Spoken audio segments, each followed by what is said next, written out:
ಎಲ್ರಿಗೂ ನಮಸ್ಕಾರ. ಕರಾವಳಿ ಸ್ವಾದಕ್ಕೆ ಸ್ವಾಗತ. ಇವತ್ತಿನ ವಿಡಿಯೋದಲ್ಲಿ 6 ದಿನಕ್ಕೆ 6 ರೀತಿಯ ತುಂಬಾ ಸುಲಭದಲ್ಲಿ ಆಗುವ ಪಲ್ಯ ರೆಸಿಪಿನ ಮಾಡಿ ತೋರಿಸ್ತಾ ಇದ್ದೀನಿ. ಒಂದಕ್ಕೊಂದು ತುಂಬಾ ರುಚಿಯಾಗಿರುತ್ತೆ, ಅಷ್ಟೇ ಬೇಗನೆ ಮಾಡ್ಕೊಳ್ಬಹುದು. ಬನ್ನಿ ಹೇಗೆ ಮಾಡೋದು ಅಂತ ನೋಡೋಣ. ಮೊದಲಿಗೆ ಬೀನ್ಸ್ ಪಲ್ಯನ ಹೇಗೆ ಮಾಡೋದು ಅಂತ ತೋರಿಸ್ಕೊಡ್ತಾ ಇದ್ದೀನಿ. ಬನ್ನಿ ಮಾಡುವ ವಿಧಾನ ನೋಡೋಣ. ಮೊದಲಿಗೆ ಸ್ಟವ್ ಮೇಲೆ ಕಡಾಯಿ ಇಟ್ಟು ಸ್ವಲ್ಪ ಎಣ್ಣೆ ಹಾಕೋತಾ ಇದ್ದೀನಿ. ಎಣ್ಣೆ ಬಿಸಿ ಆದಮೇಲೆ ಒಂದು 1/4 ಚಮಚ ಆಗುವಷ್ಟು ಸಾಸಿವೆ ಹಾಕಿ, ಸಾಸಿವೆ ಸಿಡಿದ ಮೇಲೆ ಸ್ವಲ್ಪ ಬೆಳ್ಳುಳ್ಳಿನ ಜಜ್ಜಿ ಹಾಕ್ಕೊಂಡಿದ್ದೀನಿ. ಹಾಗೆ ಒಂದು ಅರ್ಧ ಇಂಚು ಆಗುವಷ್ಟು ಶುಂಠಿನ ಚಿಕ್ಕದಾಗಿ ಕಟ್ ಮಾಡಿ ಹಾಕ್ಕೊಂಡಿದ್ದೀನಿ. ಇದೆರಡನ್ನು ಸ್ವಲ್ಪ ಫ್ರೈ ಮಾಡ್ಕೊಳ್ಳಿ. ಶುಂಠಿ ಬೆಳ್ಳುಳ್ಳಿ ಪೇಸ್ಟ್ ಇದ್ದರೆ ಅದನ್ನು ಕೂಡ ಹಾಕ್ಕೋಬಹುದು. ಸ್ವಲ್ಪ ಫ್ರೈ ಮಾಡಿಕೊಂಡು ನಂತರ ಸ್ವಲ್ಪ ಕರಿಬೇವು ಮತ್ತು ಈರುಳ್ಳಿನ ಹಾಕೋತಾ ಇದ್ದೀನಿ. ಒಂದು ದೊಡ್ಡ ಸೈಜ್ ಈರುಳ್ಳಿನ ಚಿಕ್ಕದಾಗಿ ಕಟ್ ಮಾಡಿ ಹಾಕ್ಕೊಂಡಿದ್ದೀನಿ. ಈರುಳ್ಳಿ ಸ್ವಲ್ಪ ಕಲರ್ ಚೇಂಜ್ ಆಗೋ ತನಕ ಚೆನ್ನಾಗಿ ಫ್ರೈ ಮಾಡ್ಕೊಳ್ಳಿ. ನಾನಿಲ್ಲಿ ಬೆಳ್ಳುಳ್ಳಿನ ಸಿಪ್ಪೆ ಸಮೇತ ಜಜ್ಜಿ ಹಾಕ್ಕೊಂಡಿದ್ದೀನಿ. ಸಿಪ್ಪೆ ತೆಗೆದು ಕೂಡ ಹಾಕ್ಕೋಬಹುದು. ನೋಡಿ, ಈ ರೀತಿ ಸ್ವಲ್ಪ ಕೆಂಪಗಾಗೋ ತನಕ ಈರುಳ್ಳಿನ ಫ್ರೈ ಮಾಡಿಕೊಂಡು ನಂತರ ಇದಕ್ಕೆ ಟೊಮೆಟೊನ ಹಾಕೋತಾ ಇದ್ದೀನಿ. ಒಂದು ಟೊಮೆಟೊನ ಚಿಕ್ಕದಾಗಿ ಕಟ್ ಮಾಡಿ ಹಾಕ್ಕೊಂಡಿದ್ದೀನಿ. ಟೊಮೆಟೊ ಸ್ವಲ್ಪ ಮೆತ್ತಗಾಗೋ ತನಕ ಚೆನ್ನಾಗಿ ಫ್ರೈ ಮಾಡ್ಕೋಬೇಕು. ನೋಡಿ, ಈ ರೀತಿ ಟೊಮೆಟೊ ಚೆನ್ನಾಗಿ ಮೆತ್ತಗಾಗೋ ತನಕ ಫ್ರೈ ಮಾಡಿಕೊಂಡು ನಂತರ ಇದಕ್ಕೆ ಬೀನ್ಸ್ ಸೇರಿಸ್ಕೊತಾ ಇದ್ದೀನಿ. ನಾನಿಲ್ಲಿ ಅರ್ಧ kg ಆಗುವಷ್ಟು ಬೀನ್ಸನ್ನು ಚಿಕ್ಕದಾಗಿ ಕಟ್ ಮಾಡಿ ಹಾಕ್ಕೊಂಡಿದ್ದೀನಿ. ನಂತರ ಒಂದು 1/4 ಚಮಚ ಆಗುವಷ್ಟು ಅರಿಶಿಣದ ಪುಡಿ ಹಾಗೆ ರುಚಿಗೆ ತಕ್ಕಷ್ಟು ಉಪ್ಪನ್ನು ಹಾಕ್ಕೊಂಡು ಚೆನ್ನಾಗಿ ಇದನ್ನು ಮಿಕ್ಸ್ ಮಾಡ್ಕೊಳ್ಳಿ. ಸ್ವಲ್ಪ ಇದನ್ನು ಫ್ರೈ ಮಾಡ್ಕೋಬೇಕು. ಪಲ್ಯಕ್ಕೆ ಬೇಕಾಗುವಷ್ಟು ಉಪ್ಪನ್ನು ಇವಾಗಲೇ ಸೇರಿಸ್ಕೊಂಡಿದ್ದೀನಿ. ಉಪ್ಪೇನಾದರೂ ಕಡಿಮೆ ಆದರೆ ಆಮೇಲೆ ಸೇರಿಸ್ಕೋಬಹುದು. ನೋಡಿ, ಈ ರೀತಿ ಚೆನ್ನಾಗಿ ಮಿಕ್ಸ್ ಮಾಡಿಕೊಂಡು ಒಂದು 2 ನಿಮಿಷ ಈ ರೀತಿ ಫ್ರೈ ಮಾಡಿಕೊಂಡು ನಂತರ ಇದಕ್ಕೆ ಸ್ವಲ್ಪ ನೀರು ಹಾಕಿ ಇದನ್ನು ಬೇಯಿಸ್ಕೊತಾ ಇದ್ದೀನಿ. ಒಂದು 1/4 ಕಪ್ ಆಗುವಷ್ಟು ನೀರು ಹಾಕ್ಕೊಂಡಿದ್ದೀನಿ. ನೀರು ಹಾಕಿ ಚೆನ್ನಾಗಿ ಇದನ್ನು ಮಿಕ್ಸ್ ಮಾಡಿಕೊಂಡು ಒಂದು 8 ರಿಂದ 10 ನಿಮಿಷ ಗ್ಯಾಸ್ನ ಮಧ್ಯಮ ಉರಿಯಲ್ಲಿ ಇಟ್ಕೊಂಡು ಇದನ್ನು ಬೇಯಿಸ್ಕೋಬೇಕು. ಲಿಡ್ಡನ್ನು ಮುಚ್ಚಿ ಬೀನ್ಸನ್ನು ಚೆನ್ನಾಗಿ ಬೇಯಲಿಕ್ಕೆ ಬಿಡೋಣ. ಅಷ್ಟು ತನಕ ಇದಕ್ಕೊಂದು ಸಣ್ಣ ಮಸಾಲೆ ರೆಡಿ ಮಾಡ್ಕೊಂಬರೋಣ. ಸ್ಟವ್ ಮೇಲೆ ಪ್ಯಾನ್ ಇಟ್ಟಿದ್ದೀನಿ. ಒಂದು 4 ಒಣಮೆಣಸಿನ್ಕಾಯಿನ ಹಾಕ್ಕೊಂಡಿದ್ದೀನಿ. ನಿಮಗೆ ಖಾರ ಎಷ್ಟು ಬೇಕು ಅಂತ ನೋಡಿಕೊಂಡು ಒಣಮೆಣಸಿನ್ಕಾಯಿನ ಸೇರಿಸ್ಕೊಳ್ಳಿ. ನಂತರ ಒಂದು 2 ಚಮಚ ಆಗುವಷ್ಟು ಧನಿಯಾ ಬೀಜ, ಒಂದು ಅರ್ಧ ಚಮಚ ಆಗುವಷ್ಟು ಸೋಂಪು, 3/4 ಚಮಚ ಆಗುವಷ್ಟು ಜೀರಿಗೆನ ಹಾಕ್ಕೊಂಡಿದ್ದೀನಿ. ಗ್ಯಾಸ್ನ ಕಡಿಮೆ ಉರಿಯಲ್ಲಿ ಇಟ್ಕೊಂಡು ಇದೆಲ್ಲವನ್ನು ಚೆನ್ನಾಗಿ ಹುರ್ಕೊಳ್ಳಿ. ಸಿದಿಸ್ಲಿಕ್ಕೆ ಹೋಗಬೇಡಿ, ಆಮೇಲೆ ಪಲ್ಯ ಕೈ ಆಗಿಬಿಡುತ್ತೆ. ನೋಡಿ, ಈ ರೀತಿ ಸ್ವಲ್ಪ ಕೆಂಪಗಾಗೋ ತನಕ ಇದೆಲ್ಲವನ್ನು ಹುರ್ಕೊಂಡು ಇದನ್ನು ಮಿಕ್ಸಿ ಜಾರಿಗೆ ಹಾಕಿ ಪುಡಿ ಮಾಡ್ಕೋಬೇಕು. ನೋಡಿ, ಈ ರೀತಿ ಸ್ವಲ್ಪ ತರ್ತರಿಯಾಗಿ ಪುಡಿ ಮಾಡಿಕೊಂಡು ಇದನ್ನು ಇವಾಗ ಪಕ್ಕಕ್ಕೆ ತಿಟ್ಕೊತಾ ಇದ್ದೀನಿ. ಈ ಮಸಾಲೆ ಪೌಡರ್ ರೆಡಿ ಆದಮೇಲೆ ಬೀನ್ಸ್ ಚೆನ್ನಾಗಿ ಬೆಂದಿದೆ ಇಲ್ಲ ಅಂತ ಚೆಕ್ ಮಾಡ್ಕೊಳ್ಳೋಣ. ನಾನಿಲ್ಲಿ 10 ನಿಮಿಷ ಬೇಯಿಸ್ಕೊಂಡಿದ್ದೆ. ನೋಡಿ, ಬೀನ್ಸ್ ಚೆನ್ನಾಗಿ ಬೆಂದಿದೆ. ಈ ಹಂತದಲ್ಲಿ ನಾವು ಮಾಡಿಟ್ಕೊಂಡಿರೋ ಮಸಾಲೆ ಪೌಡರ್ನ ಹಾಕ್ಕೋಬೇಕು. ನಾನು ಮಾಡಿಟ್ಕೊಂಡಿರೋ ಎಲ್ಲ ಪೌಡರ್ನು ಹಾಕೋತಾ ಇದ್ದೀನಿ. ಮೈಲ್ಡಾಗಿ ಮಸಾಲೆ ಇರಬೇಕು ಅಂದರೆ ಈ ಪೌಡರ್ನ ಸ್ವಲ್ಪ ಕಡಿಮೆ ಹಾಕ್ಕೊಳ್ಳಿ. ಮಸಾಲೆ ಪುಡಿ ಹಾಕಿದ ಮೇಲೆ ಚೆನ್ನಾಗಿ ಇದನ್ನು ಮಿಕ್ಸ್ ಮಾಡ್ಕೊಳ್ಳಿ. ಇದೇ ಪಲ್ಯಕ್ಕಂತಲ್ಲ, ಬೇರೆ ಯಾವುದೇ ಪಲ್ಯಕ್ಕೂ ಕೂಡ ಈ ಮಸಾಲೆ ಪುಡಿನ ಬಳಸ್ಬೋದು, ಚೆನ್ನಾಗಾಗುತ್ತೆ. ಚೆನ್ನಾಗಿ ಮಿಕ್ಸ್ ಮಾಡಿಕೊಂಡು ಉಪ್ಪೇನಾದರೂ ಕಡಿಮೆ ಇದ್ದರೆ ಚೆಕ್ ಮಾಡ್ಕೊಂಡು ಸೇರಿಸ್ಕೊಳ್ಳಿ. ನೋಡಿ, ಈ ರೀತಿ ಚೆನ್ನಾಗಿ ಮಿಕ್ಸ್ ಮಾಡ್ಕೊಂಡು ಆದಮೇಲೆ ಮುಚ್ಚಳನ ಮುಚ್ಚಿ ಒಂದು 4 ರಿಂದ 5 ನಿಮಿಷ ಗ್ಯಾಸ್ನ ಲೋ ಫ್ಲೇಮಲ್ಲಿ ಇಟ್ಟು ಇದನ್ನು ಬೇಯಿಸ್ಕೋಬೇಕು. ಮಸಾಲೆನ ಚೆನ್ನಾಗಿ ಹಿಡ್ಕೋಬೇಕು. ಒಂದು 5 ನಿಮಿಷ ಲೋ ಫ್ಲೇಮಲ್ಲಿಟ್ಟು ಬೇಯಿಸ್ಕೊಂಡಾದಮೇಲೆ ಪಲ್ಯ ಅನ್ನೋದು ರೆಡಿ ಆಗುತ್ತೆ. ಕೊನೆಗೆ ಚಿಕ್ಕದಾಗಿ ಕಟ್ ಮಾಡಿರೋ ಸ್ವಲ್ಪ ಕೊತ್ತಂಬರಿ ಸೊಪ್ಪನ್ನು ಹಾಕ್ಕೊಂಡು ಚೆನ್ನಾಗಿ ಮಿಕ್ಸ್ ಮಾಡಿ ಸ್ಟವ್ನ ಆಫ್ ಮಾಡ್ಕೊತಾ ಇದ್ದೀನಿ. ನೋಡಿ, ಈ ರೀತಿ ತುಂಬಾ ಈಸಿಯಾಗಿ ಬೀನ್ಸ್ ಪಲ್ಯನ ಮಾಡ್ಕೋಬಹುದು. ಟೇಸ್ಟ್ ಅಂತೂ ಸೂಪರ್ ಆಗಿರುತ್ತೆ. ಅನ್ನ, ಚಪಾತಿ, ರೊಟ್ಟಿ ಜೊತೆಗೆಲ್ಲ ತುಂಬಾ ಚೆನ್ನಾಗಿರುತ್ತೆ. ನೀವು ಕೂಡ ಈ ರೀತಿ ಒಂದ್ಸಲ ಬೀನ್ಸ್ ಪಲ್ಯನ ಮಾಡಿ ನೋಡಿ, ಸೂಪರ್ ಆಗಿ ಬರುತ್ತೆ. ಬೀನ್ಸ್ ಪಲ್ಯ ಹೇಗೆ ಮಾಡೋದು ಅಂತ ನೋಡಿದ್ರಲ್ವಾ. ನಂತರ ಕ್ಯಾಬೇಜ್ ಪಲ್ಯನ ಹೇಗೆ ಮಾಡೋದು ಅಂತ ತೋರಿಸ್ಕೊಡ್ತಾ ಇದ್ದೀನಿ. ಬನ್ನಿ ಮಾಡುವ ವಿಧಾನ ನೋಡೋಣ. ಮೊದಲಿಗೆ ಸ್ಟವ್ ಮೇಲೆ ಒಂದು ಕಡಾಯಿ ಇಟ್ಟು ಒಂದು 2 ಚಮಚ ಆಗುವಷ್ಟು ಎಣ್ಣೆ ಹಾಕಿ, ಎಣ್ಣೆ ಬಿಸಿ ಆದಮೇಲೆ ಒಂದು ಅರ್ಧ ಚಮಚ ಸಾಸಿವೆ, 1 ಚಮಚ ಉದ್ದಿನಬೇಳೆ, 1 ಚಮಚ ಆಗುವಷ್ಟು ಕಡಲೆಬೇಳೆ ಹಾಗೆ ಒಂದು ಅರ್ಧ ಚಮಚ ಆಗುವಷ್ಟು ಜೀರಿಗೆನ ಹಾಕಿ ಸ್ವಲ್ಪ ಇದನ್ನು ಫ್ರೈ ಮಾಡ್ಕೊಳ್ಬೇಕು. ಗ್ಯಾಸ್ನ ಕಡಿಮೆ ಉರಿಯಲ್ಲಿ ಇಟ್ಕೊಂಡು ಕಡಲೆಬೇಳೆ, ಉದ್ದಿನಬೇಳೆ ಎಲ್ಲ ಸ್ವಲ್ಪ ಕೆಂಪಗಾಗೋ ತನಕ ಚೆನ್ನಾಗಿ ಇದನ್ನು ಫ್ರೈ ಮಾಡ್ಕೊಳ್ಳಿ. ನಂತರ ಚಿಟಿಕೆ ಆಗುವಷ್ಟು ಇಂಗು, ಖಾರಕ್ಕೆ ಒಂದು 2 ರಿಂದ 3 ಆಗುವಷ್ಟು ಹಸಿಮೆಣಸಿನ್ಕಾಯಿ, ಚಿಕ್ಕದಾಗಿ ತುರಿದಿರೋ ಸ್ವಲ್ಪ ಶುಂಠಿ, ಸ್ವಲ್ಪ ಕರಿಬೇವನ್ನ ಹಾಕಿ ಸ್ವಲ್ಪ ಇದನ್ನು ಫ್ರೈ ಮಾಡ್ಕೊಳ್ತಾ ಇದ್ದೀನಿ. ಖಾರ ಜಾಸ್ತಿ ಬೇಕಾದರೆ ಹಸಿಮೆಣಸಿನ್ಕಾಯಿ ಕ್ವಾಂಟಿಟಿನ ಜಾಸ್ತಿ ಹಾಕ್ಕೊಳ್ಬಹುದು. ಸ್ವಲ್ಪ ಇದನ್ನು ಬಾಡಿಸ್ಕೊಂಡು ನಂತರ ಇದಕ್ಕೆ ಈರುಳ್ಳಿನ ಸೇರಿಸ್ಕೊಳ್ತಾ ಇದ್ದೀನಿ. 2 ಮೀಡಿಯಮ್ ಸೈಜ್ ಈರುಳ್ಳಿನ ಚಿಕ್ಕದಾಗಿ ಕಟ್ ಮಾಡಿ ಹಾಕಿ ಸ್ವಲ್ಪ ಕೆಂಪಗಾಗೋ ತನಕ ಈರುಳ್ಳಿನ ಚೆನ್ನಾಗಿ ಹುರ್ಕೊಳ್ಳಿ. ಈರುಳ್ಳಿನ ಸ್ವಲ್ಪ ಫ್ರೈ ಮಾಡ್ಕೊಂಡ್ಮೇಲೆ ನಂತರ ಇದಕ್ಕೆ ಕಟ್ ಮಾಡಿ ಇಟ್ಕೊಂಡಿರೋ ಕ್ಯಾಬೇಜ್ ಅಥವಾ ಎಲೆಕೋಸನ್ನ ಹಾಕೋತಾ ಇದ್ದೀನಿ.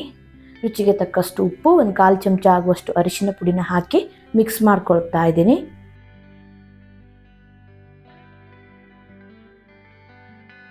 ನೋಡಿ ಈ ರೀತಿ ಚೆನ್ನಾಗಿ ಮಿಕ್ಸ್ ಮಾಡಿಕೊಂಡು ನಂತರ ಇದಕ್ಕೆ ಕಾಯಿ ತುರಿನ ಹಾಕ್ಕೊಳ್ತಾ ಇದ್ದೀನಿ. ನಾನಿಲ್ಲಿ ಒಂದು ಅರ್ಧ ಕಪ್ ಆಗುವಷ್ಟು ಕಾಯಿ ತುರಿ ಹಾಕ್ಕೊಂಡಿದ್ದೀನಿ. ಕಾಯಿ ತುರಿನ ಸ್ವಲ್ಪ ಜಾಸ್ತಿ ಹಾಕೊಳ್ಳೋದ್ರಿಂದ ಟೇಸ್ಟ್ ಚೆನ್ನಾಗಿರುತ್ತೆ. ಹಾಗೆ ಒಂದು 2 ಚಮಚ ಆಗುವಷ್ಟು ನೀರನ್ನು ಚಿಮುಕಿಸ್ತಾ ಇದ್ದೀನಿ. ನೀವು ಎಣ್ಣೆಲೇ ಫ್ರೈ ಮಾಡ್ಕೊಳ್ಬಹುದು. ನಾನು ಸ್ವಲ್ಪ ಎಣ್ಣೆ ಕಡಿಮೆ ಹಾಕಿರೋದ್ರಿಂದ ಒಂದು 2ರಿಂದ 3 ಚಮಚ ಆಗುವಷ್ಟು ನೀರು ಹಾಕಿ ಬೇಯಿಸ್ಕೊಳ್ತಾ ಇದ್ದೀನಿ. ಎಲೆಕೋಸು ಬೇಗ ಬೇಯೋದ್ರಿಂದ ಒಂದು 4ರಿಂದ 5 ನಿಮಿಷ ಬೇಯಿಸ್ಕೊಂಡ್ರೆ ಸಾಕು. ಎಲ್ಲವನ್ನು ಹಾಕಿ ಚೆನ್ನಾಗಿ ಮಿಕ್ಸ್ ಮಾಡಿಕೊಂಡು ಗ್ಯಾಸ್ನ ಕಡಿಮೆ ಉರಿಯಲ್ಲಿ ಇಟ್ಕೊಂಡು ಒಂದು 4ರಿಂದ 5 ನಿಮಿಷ ಚೆನ್ನಾಗಿ ಬೇಯಿಸ್ಕೊಳ್ಬೇಕು. ಮಧ್ಯದಲ್ಲಿ ಅವಾಗವಾಗ ತಿರುಗಿಸ್ತಾನೆ ಇರಿ, ಇಲ್ಲಾಂದ್ರೆ ತಲೆ ಹಿಡ್ಕೊಳ್ಳೋ ಚಾನ್ಸಸ್ ಇರುತ್ತೆ. ಒಂದು 8ರಿಂದ 10 ನಿಮಿಷಕ್ಕೆಲ್ಲ ಈ ಪಲ್ಯ ರೆಡಿ ಆಗಿಬಿಡುತ್ತೆ. ಬೇಗನೆ ಮಾಡ್ಕೊಳ್ಬಹುದು. ನೋಡಿ ಕ್ಯಾಬೇಜ್ ಚೆನ್ನಾಗಿ ಬೆಂದಿದೆ. ಸ್ಟವ್ನ ಆಫ್ ಮಾಡಿಕೊಂಡು ಕೊನೆಗೆ ನಾನಿಲ್ಲಿ ಚಿಕ್ಕದಾಗಿ ಕಟ್ ಮಾಡಿರೋ ಸ್ವಲ್ಪ ಕೊತ್ತಂಬರಿ ಸೊಪ್ಪನ್ನು ಹಾಕಿ ಮಿಕ್ಸ್ ಮಾಡ್ಕೊಳ್ತಾ ಇದ್ದೀನಿ. ನೋಡಿ ಇಷ್ಟೇ, ತುಂಬಾ ಸುಲಭದಲ್ಲಿ ಮಾಡ್ಕೊಳ್ಬಹುದು. ಮಸಾಲೆ ರುಬ್ಬೋದಾಗಲಿ ಅಥವಾ ಬೇಳೆನೆಲ್ಲ ಬೇಯಿಸಿ ಹಾಕೋದಾಗಲಿ ಏನು ಮಾಡಬೇಕಂತಿಲ್ಲ. ತುಂಬಾ ಸುಲಭದಲ್ಲಿ ಮಾಡ್ಕೊಳ್ಬಹುದು. ಸಿಂಪಲ್ ಆಗಿ ಮಾಡಿದ್ರೂ ಅಷ್ಟೇ ರುಚಿಯಾಗಿರುತ್ತೆ. ನಾನಿವಾಗ ಸರ್ವ್ ಮಾಡಿ ತೋರಿಸ್ತಾ ಇದ್ದೀನಿ. ಅನ್ನಕ್ಕೆ ಸೈಡ್ ಡಿಶ್ ಆಗಿ ಅಥವಾ ಚಪಾತಿ, ರೊಟ್ಟಿ, ದೋಸೆಗೆಲ್ಲ ತುಂಬಾ ಚೆನ್ನಾಗಿರುತ್ತೆ. ನೋಡಿದ್ರಲ್ವಾ ಸಿಂಪಲ್ ಆಗಿ ಕ್ಯಾಬೇಜ್ ಪಲ್ಯನ ಯಾವ ರೀತಿ ಮಾಡೋದಂತ. ನೆಕ್ಸ್ಟ್ ಇವಾಗ ಬೆಂಡೆಕಾಯಿ ಪಲ್ಯನ ಯಾವ ರೀತಿ ಮಾಡೋದು ಅಂತ ತೋರಿಸ್ಕೊಡ್ತಾ ಇದ್ದೀನಿ. ಅನ್ನ, ಚಪಾತಿ, ರೊಟ್ಟಿಗೆಲ್ಲ ತುಂಬಾ ಚೆನ್ನಾಗಿರುತ್ತೆ. ಬನ್ನಿ ಹೇಗೆ ಮಾಡೋದು ಅಂತ ನೋಡೋಣ. ಮೊದಲಿಗೆ ಸ್ಟವ್ ಮೇಲೆ ಕಡಾಯಿ ಇಟ್ಟು 3 ಚಮಚ ಆಗುವಷ್ಟು ಎಣ್ಣೆ ಹಾಕೋತಾ ಇದ್ದೀನಿ. ಎಣ್ಣೆ ಸ್ವಲ್ಪ ಬಿಸಿ ಆದಮೇಲೆ ಅರ್ಧ kg ಆಗುವಷ್ಟು ಬೆಂಡೆಕಾಯಿನ ಚೆನ್ನಾಗಿ ವಾಶ್ ಮಾಡಿ ಬಟ್ಟೆಯಿಂದ ಒರೆಸಿ ನೋಡಿ ಈ ರೀತಿ ಕಟ್ ಮಾಡ್ಕೊಂಡು ಸೇರಿಸ್ಕೊತಾ ಇದ್ದೀನಿ. ಬೆಂಡೆಕಾಯಿನ ಚೆನ್ನಾಗಿ ಹುರ್ಕೋಬೇಕು. ಗ್ಯಾಸ್ನ ಮಧ್ಯಮ ಉರಿಯಲ್ಲಿ ಇಟ್ಕೊಂಡು 5ರಿಂದ 6 ನಿಮಿಷ ಬೆಂಡೆಕಾಯಿನ ಚೆನ್ನಾಗಿ ಹುರ್ಕೊಳ್ಳಿ. ಬೆಂಡೆಕಾಯಿ ಕಲರ್ ಸ್ವಲ್ಪ ಚೇಂಜ್ ಆಗೋ ತನಕ ಹುರ್ಕೊಳ್ಳೋದ್ರಿಂದ ಬೆಂಡೆಕಾಯಲ್ಲಿರೋ ಲೋಳೆ ಅಂಶ ಎಲ್ಲ ಹೋಗುತ್ತೆ. ನೋಡಿ ಈ ರೀತಿ ಸ್ವಲ್ಪ ಕಲರ್ ಚೇಂಜ್ ಆಗೋ ತನಕ ಚೆನ್ನಾಗಿ ಹುರ್ಕೋಬೇಕು. ಈ ರೀತಿ ಹುರ್ಕೊಳ್ಳೋದ್ರಿಂದ ಪಲ್ಯ ತುಂಬಾ ಟೇಸ್ಟಿಯಾಗಿ ಬರುತ್ತೆ. ಇದನ್ನು ಇವಾಗ ತೆಗೆದು ಒಂದು ಪಾತ್ರೆ ಅಥವಾ ಬೌಲಿಗೆ ಹಾಕಿ ಪಕ್ಕದಲ್ಲೇ ತಿಟ್ಕೊಳ್ಳಿ. ನಂತರ ಅದೇ ಕಡಾಯಿಗೆ 2 ಚಮಚ ಆಗುವಷ್ಟು ಎಣ್ಣೆ ಹಾಕಿ ಎಣ್ಣೆ ಸ್ವಲ್ಪ ಬಿಸಿ ಆದಮೇಲೆ 1/4 ಚಮಚ ಆಗುವಷ್ಟು ಸಾಸಿವೆ, ಅರ್ಧ ಚಮಚ ಆಗುವಷ್ಟು ಜೀರಿಗೆ, ಸ್ವಲ್ಪ ಹಿಂಗ ಹಾಕೋತಾ ಇದ್ದೀನಿ. ನಂತರ ಒಂದು ದೊಡ್ಡ ಸೈಜ್ ಈರುಳ್ಳಿನ ಚಿಕ್ಕದಾಗಿ ಕಟ್ ಮಾಡಿ ಹಾಕ್ಕೊಂಡಿದ್ದೀನಿ. ಗ್ಯಾಸ್ನ ಮಧ್ಯಮ ಉರಿಯಲ್ಲಿ ಇಟ್ಕೊಂಡು ಈರುಳ್ಳಿನ ಸ್ವಲ್ಪ ಫ್ರೈ ಮಾಡ್ಕೊಳ್ಳಿ. ಈರುಳ್ಳಿ ಜೊತೆ ಸ್ವಲ್ಪ ಕರಿಬೇವನ್ನು ಸಹ ಹಾಕಿ ಹುರ್ಕೋತಾ ಇದ್ದೀನಿ. ಖಾರ ಜಾಸ್ತಿ ಬೇಕಾದರೆ ಹಸಿಮೆಣಸಿನ್ಕಾಯಿ ಕೂಡ ಹಾಕೋಬಹುದು. ನೋಡಿ ಈ ರೀತಿ ಲೈಟಾಗಿ ಕಲರ್ ಚೇಂಜ್ ಆಗೋ ತನಕ ಈರುಳ್ಳಿನ ಚೆನ್ನಾಗಿ ಫ್ರೈ ಮಾಡ್ಕೋಬೇಕು. ನಂತರ ನಾನಿಲ್ಲಿ ಅರ್ಧ ಚಮಚ ಆಗುವಷ್ಟು ಶುಂಠಿ ಬೆಳ್ಳುಳ್ಳಿ ಪೇಸ್ಟನ್ನು ಹಾಕೋತಾ ಇದ್ದೀನಿ. ಗ್ಯಾಸ್ನ ಕಡಿಮೆ ಉರಿಯಲ್ಲಿ ಇಟ್ಕೊಂಡು ಹಸಿ ವಾಸನೆ ಹೋಗೋ ತನಕ 1-2 ನಿಮಿಷ ಚೆನ್ನಾಗಿ ಫ್ರೈ ಮಾಡ್ಕೊಳ್ಳಿ. ನೋಡಿ ಈ ರೀತಿ ಫ್ರೈ ಮಾಡ್ಕೊಂಡು ಆದಮೇಲೆ ನಂತರ ಇದಕ್ಕೆ ಟೊಮೆಟೊನ ಹಾಕೋಬೇಕು. ನಾನಿಲ್ಲಿ 2 ಚಿಕ್ಕ ಸೈಜ್ ಟೊಮೆಟೊನ ಈ ರೀತಿ ಚಿಕ್ಕದಾಗಿ ಕಟ್ ಮಾಡಿ ಹಾಕ್ಕೊಂಡಿದ್ದೀನಿ. ಟೊಮೆಟೊ ಸ್ವಲ್ಪ ಮೆತ್ತಗಾಗೋ ತನಕ ಚೆನ್ನಾಗಿ ಫ್ರೈ ಮಾಡ್ಕೊಳ್ಳಿ. ನಂತರ ಒಂದು 1/4 ಚಮಚ ಆಗುವಷ್ಟು ಉಪ್ಪು ಹಾಕ್ಕೊಂಡು ಟೊಮೆಟೊನ ಚೆನ್ನಾಗಿ ಫ್ರೈ ಮಾಡ್ಕೊತಾ ಇದ್ದೀನಿ. ಹೀಗೆ ಸ್ವಲ್ಪ ಉಪ್ಪು ಹಾಕಿ ಟೊಮೆಟೊನ ಫ್ರೈ ಮಾಡ್ಕೊಳ್ಳೋದ್ರಿಂದ ಬೇಗ ಮೆತ್ತಗಾಗುತ್ತೆ. ನೋಡಿ ಈ ರೀತಿ 1-2 ನಿಮಿಷ ಟೊಮೆಟೊನ ಚೆನ್ನಾಗಿ ಮೆತ್ತಗಾಗೋ ತನಕ ಫ್ರೈ ಮಾಡಿಕೊಂಡು ನಂತರ ನಾನಿಲ್ಲಿ 1/4 ಚಮಚ ಆಗುವಷ್ಟು ಅರಿಶಿನ ಪೌಡರ್, 1 ಚಮಚ ಆಗುವಷ್ಟು ಧನಿಯಾ ಪೌಡರ್, ಖಾರಕ್ಕೆ 1 ಚಮಚ ಆಗುವಷ್ಟು ಚಿಲ್ಲಿ ಪೌಡರ್, ಹಾಗೆ ಅರ್ಧ ಚಮಚ ಆಗುವಷ್ಟು ಗರಂ ಮಸಾಲ ಪೌಡರ್ನ ಹಾಕೋತಾ ಇದ್ದೀನಿ. ಖಾರ ನೋಡಿಕೊಂಡು ಚಿಲ್ಲಿ ಪೌಡರ್ನ ಹೆಚ್ಚು ಕಡಿಮೆ ಹಾಕೋಬಹುದು. ಚೆನ್ನಾಗಿ ಒಂದ್ಸಲ ಇದನ್ನು ಮಿಕ್ಸ್ ಮಾಡಿಕೊಂಡು ನಂತರ ನಾನಿಲ್ಲಿ 2ರಿಂದ 3 ಚಮಚ ಆಗುವಷ್ಟು ನೀರು ಹಾಕ್ಕೊಂಡು ಚೆನ್ನಾಗಿ ಇದನ್ನು ಮಿಕ್ಸ್ ಮಾಡ್ಕೊತಾ ಇದ್ದೀನಿ. ನೋಡಿ ಈ ರೀತಿ ಚೆನ್ನಾಗಿ ಮಿಕ್ಸ್ ಮಾಡ್ಕೊಂಡಾದಮೇಲೆ ಹುರಿದಿಟ್ಕೊಂಡಿರೋ ಬೆಂಡೆಕಾಯಿನ ಹಾಕೋತಾ ಇದ್ದೀನಿ. ಬೆಂಡೆಕಾಯಿನ ಹಾಕಿ ಚೆನ್ನಾಗಿ ಮಿಕ್ಸ್ ಮಾಡ್ಕೊಳ್ಳಿ. ಮಸಾಲೆ ಎಲ್ಲ ಬೆಂಡೆಕಾಯಿ ಜೊತೆ ಚೆನ್ನಾಗಿ ಮಿಕ್ಸ್ ಆಗಬೇಕು. ನಾನಿಲ್ಲಿ ಮತ್ತೆ ಉಪ್ಪು ಹಾಕ್ಕೊಂಡಿಲ್ಲ. ಟೊಮೆಟೊ ಬೇಯುವಾಗ 1/4 ಚಮಚ ಆಗುವಷ್ಟು ಉಪ್ಪು ಹಾಕ್ಕೊಂಡಿದ್ದೆ ಅಷ್ಟೇ. ಚೆನ್ನಾಗಿ ಮಿಕ್ಸ್ ಮಾಡಿದ ಮೇಲೆ ಉಪ್ಪು ಎಷ್ಟು ಬೇಕು ಅಂತ ನೋಡ್ಕೊಂಡು ಸೇರಿಸ್ಕೊಂಡ್ರೆ ಆಯಿತು. ಸ್ವಲ್ಪ ಉಪ್ಪು ಕಡಿಮೆ ಅನಿಸ್ತಾ ಇರೋದ್ರಿಂದ ಇನ್ನು ಸ್ವಲ್ಪ ಉಪ್ಪು ಹಾಕ್ಕೊಂಡು ಚೆನ್ನಾಗಿ ಮಿಕ್ಸ್ ಮಾಡ್ಕೊತಾ ಇದ್ದೀನಿ. ನೋಡಿ ಈ ರೀತಿ ಮಸಾಲೆ ಎಲ್ಲ ಬೆಂಡೆಕಾಯಿ ಜೊತೆ ಚೆನ್ನಾಗಿ ಮಿಕ್ಸ್ ಆಗಬೇಕು. ನೋಡಿ ಈ ರೀತಿ ಚೆನ್ನಾಗಿ ಮಿಕ್ಸ್ ಮಾಡ್ಕೊಂಡು ಆದಮೇಲೆ ಮುಚ್ಚಳನ ಮುಚ್ಚಿ 2ರಿಂದ 3 ನಿಮಿಷ ಗ್ಯಾಸ್ನ ಲೋ ಫ್ಲೇಮಲ್ಲಿ ಇಟ್ಕೊಂಡು ಬೇಯಿಸ್ಕೋಬೇಕು. 2ರಿಂದ 3 ನಿಮಿಷ ಮುಚ್ಚಿ ಬೇಯಿಸ್ಕೊಂಡು ಆದಮೇಲೆ ನಂತರ ಕೊನೆಗೆ ಚಿಕ್ಕದಾಗಿ ಕಟ್ ಮಾಡಿರೋ ಸ್ವಲ್ಪ ಕೊತ್ತಂಬರಿ ಸೊಪ್ಪನ್ನು ಹಾಕಿ ಚೆನ್ನಾಗಿ ಒಂದ್ಸಲ ಮಿಕ್ಸ್ ಮಾಡಿಕೊಂಡು ಸ್ಟವ್ನ ಆಫ್ ಮಾಡ್ಕೊತಾ ಇದ್ದೀನಿ. ನೋಡಿ ಈ ರೀತಿ ತುಂಬಾ ಈಸಿಯಾಗಿ ಬೆಂಡೆಕಾಯಿ ಪಲ್ಯನ ಮಾಡ್ಕೋಬಹುದು. ಟೇಸ್ಟ್ ಅಂತೂ ತುಂಬಾ ಸೂಪರ್ ಆಗಿರುತ್ತೆ. ಅನ್ನ, ಚಪಾತಿ, ರೊಟ್ಟಿ ಜೊತೆಗೆಲ್ಲ ತುಂಬಾ ಚೆನ್ನಾಗಿರುತ್ತೆ. ನೋಡಿ ರುಚಿಯಾದ ಬೆಂಡೆಕಾಯಿ ಪಲ್ಯ ರೆಡಿ ಆಗಿದೆ. ನೆಕ್ಸ್ಟ್ ಇವಾಗ ಹೂಕೋಸು ಪಲ್ಯನ ಹೇಗೆ ಮಾಡೋದು ಅಂತ ತೋರಿಸ್ಕೊಡ್ತಾ ಇದ್ದೀನಿ. ಮಸಾಲೆಯನ್ನು ರುಬ್ಬದೆ ತುಂಬಾ ಸಿಂಪಲ್ ಆಗಿ ಬೇಗನೆ ಮಾಡ್ಕೊಳ್ಬಹುದು. ಬ್ಯಾಚುಲರ್ಸ್ ಕೂಡ ಈಸಿಯಾಗಿ ಮಾಡ್ಕೊಳ್ಬಹುದು. ಬನ್ನಿ ಹೇಗೆ ಮಾಡೋದು ಅಂತ ನೋಡೋಣ. ನಾನಿಲ್ಲಿ ಹೂಕೋಸನ್ನ ಈ ರೀತಿ ಚಿಕ್ಕದಾಗಿ ಕಟ್ ಮಾಡಿಕೊಂಡು ಒಂದು 10 ನಿಮಿಷ ಇದನ್ನು ಉಪ್ಪು ನೀರಲ್ಲಿ ಹಾಕಿ ನೆನೆಸಿಟ್ಕೊಂಡಿದ್ದೀನಿ. ಹೂಕೋಸನ್ನ ಇನ್ನೂ ಚಿಕ್ಕದಾಗಿ ಕೂಡ ಕಟ್ ಮಾಡ್ಕೊಳ್ಬಹುದು. ತುಂಬ ದೊಡ್ಡದಾಗಿ ಕಟ್ ಮಾಡ್ಕೊಳ್ಳಿಕ್ಕೆ ಹೋಗಬೇಡಿ. ಇದನ್ನು ಈಗ ಹೀಗೆ ನೀರಲ್ಲಿಟ್ಟು ನೆಕ್ಸ್ಟ್ ಇವಾಗ ಪಲ್ಯಕ್ಕೆ ರೆಡಿ ಮಾಡ್ಕೊಳ್ಳೋಣ. ಸ್ಟವ್ ಮೇಲೆ ಒಂದು ಕಡಾಯಿನ ಇಟ್ಟು ಒಂದು 2ರಿಂದ 3 ಚಮಚ ಆಗುವಷ್ಟು ಎಣ್ಣೆ ಹಾಕಿ ಎಣ್ಣೆ ಬಿಸಿ ಆದಮೇಲೆ ಅರ್ಧ ಚಮಚ ಸಾಸಿವೆ, ಅರ್ಧ ಚಮಚ ಜೀರಿಗೆ, ಒಂದು 8ರಿಂದ 10 ಆಗುವಷ್ಟು ಬೆಳ್ಳುಳ್ಳಿನ ಸಿಪ್ಪೆ ತೆಗೆದು ಸ್ವಲ್ಪ ಜಜ್ಜಿ ಹಾಕ್ಕೊಂಡಿದ್ದೀನಿ. ಬೆಳ್ಳುಳ್ಳಿ ಸ್ವಲ್ಪ ಕೆಂಪಗಾಗೋ ತನಕ ಸ್ವಲ್ಪ ಫ್ರೈ ಮಾಡ್ಕೊಳ್ಳಿ. ಶುಂಠಿ ಬೆಳ್ಳುಳ್ಳಿ ಪೇಸ್ಟ್ ಕೂಡ ಹಾಕ್ಕೊಳ್ಬಹುದು. ನೋಡಿ ಈ ರೀತಿ ಸ್ವಲ್ಪ ಫ್ರೈ ಮಾಡಿಕೊಂಡು ನಂತರ 2 ಮೀಡಿಯಮ್ ಸೈಜ್ ಈರುಳ್ಳಿನ ಚಿಕ್ಕದಾಗಿ ಕಟ್ ಮಾಡಿ ಹಾಕ್ಕೊಂಡಿದ್ದೀನಿ. ಹಾಗೆ ಸ್ವಲ್ಪ ಕರಿಬೇವನ್ನ ಹಾಕಿ ಈರುಳ್ಳಿ ಸ್ವಲ್ಪ ಕಲರ್ ಚೇಂಜ್ ಆಗೋ ತನಕ 1-2 ನಿಮಿಷ ಹುರ್ಕೊಳ್ಳಿ. ನೋಡಿ ಈ ರೀತಿ ಈರುಳ್ಳಿ ಸ್ವಲ್ಪ ಕೆಂಪಗಾಗೋ ತನಕ ಫ್ರೈ ಮಾಡಿಕೊಂಡು ನಂತರ ಇದಕ್ಕೆ 2 ಟೊಮೆಟೊನ ಚಿಕ್ಕದಾಗಿ ಕಟ್ ಮಾಡಿ ಹಾಕ್ಕೊಂಡಿದ್ದೀನಿ. ಹಾಗೆ 1/4 ಚಮಚ ಆಗುವಷ್ಟು ಉಪ್ಪು ಹಾಕಿ ಟೊಮೆಟೊ ಸ್ವಲ್ಪ ಮೆತ್ತಗಾಗೋ ತನಕ ಚೆನ್ನಾಗಿ ಫ್ರೈ ಮಾಡ್ಕೊಳ್ಳಿ. ಸ್ವಲ್ಪ ಉಪ್ಪು ಹಾಕಿ ಟೊಮೆಟೊನ ಫ್ರೈ ಮಾಡ್ಕೊಳ್ಳೋದ್ರಿಂದ ಟೊಮೆಟೊ ಬೇಗ ಮೆತ್ತಗಾಗುತ್ತೆ. ನೋಡಿ ಈ ರೀತಿ ಟೊಮೆಟೊ ಎಲ್ಲ ಚೆನ್ನಾಗಿ ಮೆತ್ತಗಾದ್ಮೇಲೆ 1/2 ಚಮಚ ಆಗುವಷ್ಟು ಖಾರದ ಪುಡಿನ ಹಾಕೋತಾ ಇದ್ದೀನಿ. ಖಾರ ಎಷ್ಟು ಬೇಕು ಅಂತ ನೋಡ್ಕೊಂಡು ಸೇರಿಸ್ಕೊಳ್ಳಿ. 1/2 ಚಮಚ ಆಗುವಷ್ಟು ಧನಿಯಾ ಪುಡಿ, 1/4 ಚಮಚ ಆಗುವಷ್ಟು ಅರಿಶಿನದ ಪುಡಿ, 1/4 ಚಮಚ ಆಗುವಷ್ಟು ಜೀರಿಗೆ ಪುಡಿ, 1/2 ಚಮಚ ಆಗುವಷ್ಟು ಗರಂ ಮಸಾಲ ಪುಡಿನ ಹಾಕೊಳ್ತಾ ಇದ್ದೀನಿ. ನಿಮ್ಮ ಹತ್ರ ಈ ಮಸಾಲೆ ಪುಡಿಗಳೆಲ್ಲ ಇಲ್ಲ ಅಂತ ಅಂದರೆ ಚಿಕನ್ ಮಸಾಲ ಪೌಡ್ರ್ ಇದ್ದರೆ ಅದನ್ನು ಕೂಡ ಹಾಕ್ಕೊಳ್ಬಹುದು. ಮಸಾಲೆ ಪುಡಿನೆಲ್ಲ ಹಾಕಿ ನೋಡಿ ಈ ರೀತಿ 1-2 ನಿಮಿಷ ಇದನ್ನು ಫ್ರೈ ಮಾಡಿಕೊಂಡು ಕಟ್ ಮಾಡಿ ಇಟ್ಕೊಂಡಿರೋ ಹೂಕೋಸನ್ನ ಹಾಕ್ಕೊಳ್ತಾ ಇದ್ದೀನಿ. ಹೂಕೋಸನ್ನ 1-2 ನಿಮಿಷ ನೀವು ಬೇಯಿಸಿ ಕೂಡ ಹಾಕ್ಕೊಳ್ಬಹುದು. ನಾನಿಲ್ಲಿ ಬೇಯಿಸಿಲ್ಲ. ಉಪ್ಪು ನೀರಲ್ಲೇ 10 ನಿಮಿಷ ನೆನೆಸಿ ನಂತರ 1-2 ಸಲ ಚೆನ್ನಾಗಿ ವಾಶ್ ಮಾಡಿ ಹಾಕ್ಕೊಂಡಿದ್ದೀನಿ. ರುಚಿಗೆ ತಕ್ಕಷ್ಟು ಉಪ್ಪನ್ನು ಹಾಕಿ ಚೆನ್ನಾಗಿ ಮಸಾಲೆ ಜೊತೆ ಮಿಕ್ಸ್ ಮಾಡ್ಕೊಳ್ಳಿ. ಟೊಮೆಟೊ ಫ್ರೈ ಮಾಡುವಾಗ ಸ್ವಲ್ಪ ಉಪ್ಪು ಹಾಕಿರೋದ್ರಿಂದ ಉಪ್ಪನ್ನು ನೋಡ್ಕೊಂಡು ಸೇರಿಸ್ಕೊಳ್ಳಿ. ಖಾರ ಜಾಸ್ತಿ ಇಷ್ಟಪಡೋರಾದರೆ ಹಸಿಮೆಣಸಿನ್ಕಾಯಿನ ಕಟ್ ಮಾಡಿ ಕೂಡ ಹಾಕ್ಕೊಳ್ಬಹುದು. ನೋಡಿ ಈ ರೀತಿ ಚೆನ್ನಾಗಿ ಮಿಕ್ಸ್ ಮಾಡಿಕೊಂಡು ನಂತರ ಇದಕ್ಕೆ 3-4 ಚಮಚ ಆಗುವಷ್ಟು ನೀರು ಹಾಕ್ಕೊಳ್ತಾ ಇದ್ದೀನಿ. ಸ್ವಲ್ಪ ನೀರು ಹಾಕಿ ಸಿಮ್ಮಲ್ಲಿ ಇದನ್ನು ಬೇಯಿಸ್ಕೊಳ್ಬೇಕು. ಹೂಕೋಸು ಬೇಗ ಬೇಯೋದ್ರಿಂದ ಹಾಗೆ ಚಿಕ್ಕದಾಗಿ ಕಟ್ ಮಾಡಿ ಹಾಕಿರೋದ್ರಿಂದ ಜಾಸ್ತಿ ನೀರು ಹಾಕಬೇಕಂತಿಲ್ಲ. ಸ್ವಲ್ಪ ನೀರು ಹಾಕಿ ಕಡಿಮೆ ಉರಿಯಲ್ಲಿ ಬೇಯಿಸ್ಕೊಂಡ್ರೆ ಚೆನ್ನಾಗಿ ಬೇಯುತ್ತೆ. ನಂತರ 4-5 ಚಮಚ ಆಗುವಷ್ಟು ಕಾಯಿ ತುರಿನ ಹಾಕ್ಕೊಳ್ತಾ ಇದ್ದೀನಿ. ಕಾಯಿ ತುರಿ ಆಪ್ಷನಲ್, ಹಾಕಲೇಬೇಕಂತಿಲ್ಲ. ಸ್ವಲ್ಪ ಹಾಕ್ಕೊಳ್ಳೋದ್ರಿಂದ ಟೇಸ್ಟ್ ಚೆನ್ನಾಗಿರುತ್ತೆ. ಕಾಯಿ ತುರಿನ ಹಾಕಿ ಚೆನ್ನಾಗಿ ಮಿಕ್ಸ್ ಮಾಡಿಕೊಂಡು ಮುಚ್ಚಳನ ಮುಚ್ಚಿ 7-8 ನಿಮಿಷ ಬೇಯಿಸ್ಕೊಳ್ತಾ ಇದ್ದೀನಿ. ಮಧ್ಯದಲ್ಲಿ ಆವಾಗ ಸ್ವಲ್ಪ ತಿರುಗಿಸ್ತಾನೆ ಇರಿ. ನೀರು ಕಡಿಮೆ ಹಾಕಿರೋದ್ರಿಂದ ಸೀದೋಗೋ ಚಾನ್ಸಸ್ ಇರುತ್ತೆ. ನೋಡಿ 8 ನಿಮಿಷ ಆದಮೇಲೆ ಮುಚ್ಚಳನ ಓಪನ್ ಮಾಡ್ತಾ ಇದ್ದೀನಿ. ಹೂಕೋಸೆಲ್ಲ ಚೆನ್ನಾಗಿ ಬೆಂದಿದೆ. ಕೊನೆಗೆ ಚಿಕ್ಕದಾಗಿ ಕಟ್ ಮಾಡಿರೋ ಸ್ವಲ್ಪ ಕೊತ್ತಂಬರಿ ಸೊಪ್ಪನ್ನು ಹಾಕಿ ಮಿಕ್ಸ್ ಮಾಡಿಕೊಂಡು ಸ್ಟವ್ನ ಆಫ್ ಮಾಡಿದರೆ ರುಚಿಯಾದ ಹೂಕೋಸು ಪಲ್ಯ ರೆಡಿ ಆಗುತ್ತೆ. ಮಸಾಲೆಯನ್ನು ರುಬ್ಬದೆ ತುಂಬಾ ಸಿಂಪಲ್ಲಾಗಿ ಮಾಡ್ಕೋಬಹುದು. 10-15 ನಿಮಿಷಕ್ಕೆಲ್ಲ ರೆಡಿ ಆಗಿಬಿಡುತ್ತೆ.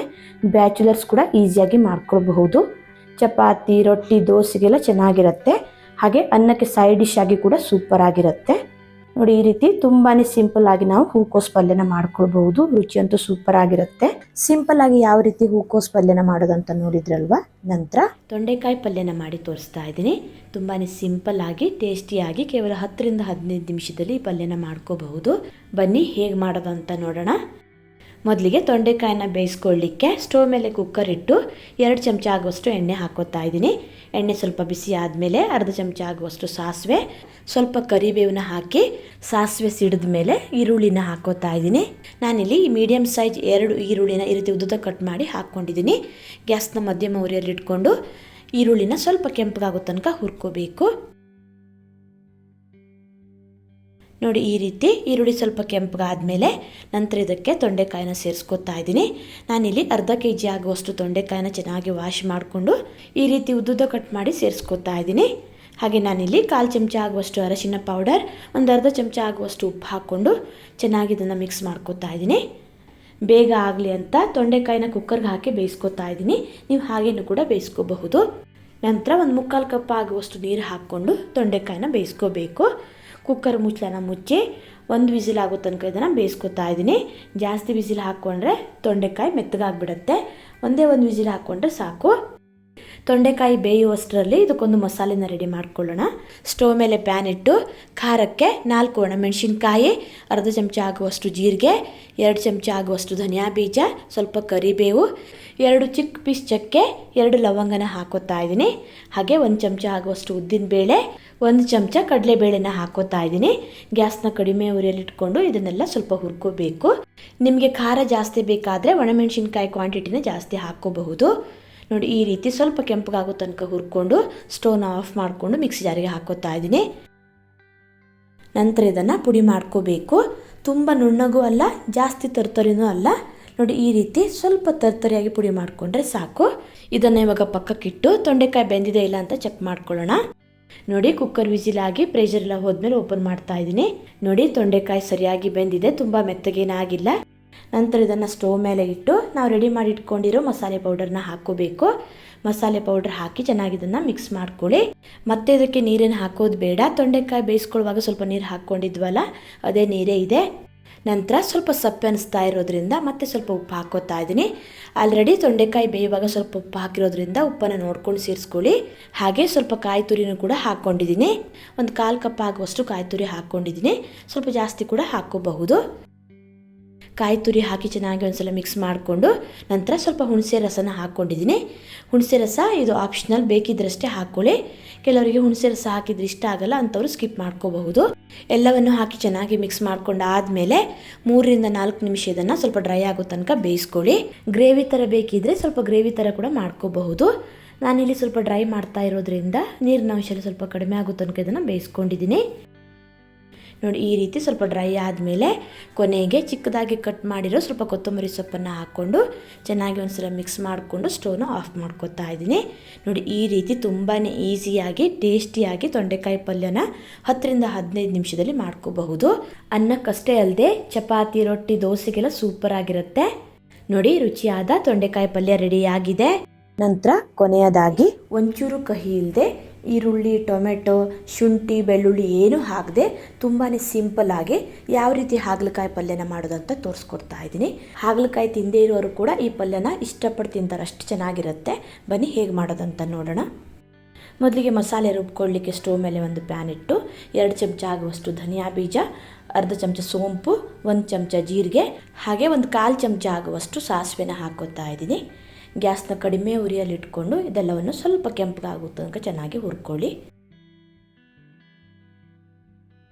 ನೋಡಿ, ಈ ರೀತಿ ಸ್ವಲ್ಪ ಕೆಂಪಗಾಗೋ ತನಕ ಹುರ್ಕೊಂಡು ಇದೆಲ್ಲವನ್ನು ಇವಾಗ ಮಿಕ್ಸಿ ಜಾರಿಗೆ ಹಾಕೋತಾ ಇದ್ದೀನಿ. ನಂತರ ಖಾರಕ್ಕೆ ಒಣಮೆಣಸಿನ್ಕಾಯಿನ ಹುರ್ಕೋಬೇಕು.